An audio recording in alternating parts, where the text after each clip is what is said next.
tovaawo toscrollinga gwena akomawo okuva ku kyeyo ng'omanyi nti otera nnyo okumbuuza bino ebibuuzo wammanga nti Makapulo wemba nkomawo ku kyeyo nzivungise sente zange ninamu 5,000 zange nzivungise oba nzije nazo e Uganda.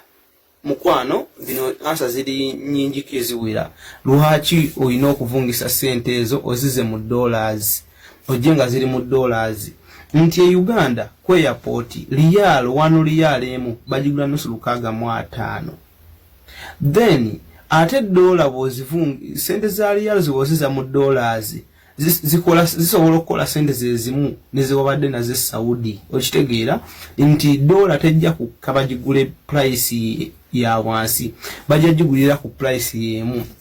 So kati gwe wenna akomawo fuba nnyo nga bwe kyetaagisa olwane ate kwezo riyal zizoyina ofuneko 10,000 ofuneko dola nga 2 bisobola okumala okugamba Makapulo ajja kuntwalako ku transport wenga muina then ne wano ku airport okusasulako ebya covid nga byajjawo. So ekirala kyonna tovungisa tokola nsobi nojja n'omutiti gwa sente gwa riyals e Uganda ng'omanyi ogenda kufuna mu sente zezimu zobadde obala nti omanyi tumanyi tulina engombe egamba nti 1,000 ekya Saudi okira kivamu emitwalo 10 egya Uganda. Mukwano tezigenda wera ogenda tuuka e Uganda nga riyal bagigula $8 eno ku King Fahad mu kibuga gye bakyusirizaako. Kale King Fahad eringa egulako ku riyal zebbeeyi eri mu kibuga.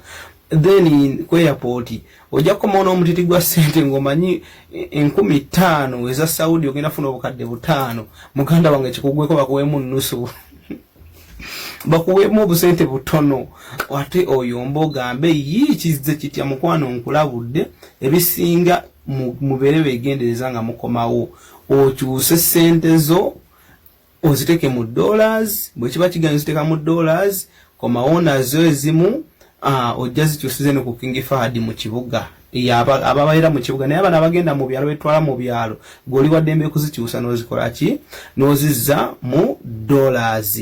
So bambi mubere update ku ekyo mubere nga mukitegedde mwenna abakomawo ekyo kibuzo kansubire kivuddewo toddamu kujja na sente za riyals Uganda bazigula layisi nnyo namwe abakomawo mukimanye nti booking ku Makapulo weeri gwava ku airport ng'ova ku airport kudda ku kyalo kyo mbookinga nga bukyali kasita ofuna tiketi gwe ngamba nze nja kunona ku airport ngutwale ewaka gy'obeera. Mbaagala nnyo mbaagalira ddala naye muwagire Maka mwongera obbakubiriza muwagire Maka Maka musangawo mulo bagamba otuuse kiro naye waali wampisa yes mami namukubidde simu naye era teyekanyiza musanzeewo ate nga nninza ate nga process mugimanyi banaye covid biki eri munda naye sebere sawa zikusangawo bane mwebale nnyo kumpagira aba bookinga mu bookinge namwe era nja banona mwenna aba bookinga ne Makapulo mujje mu bookinge just ujja mu inbox yange WhatsApp kweri kunone ku airport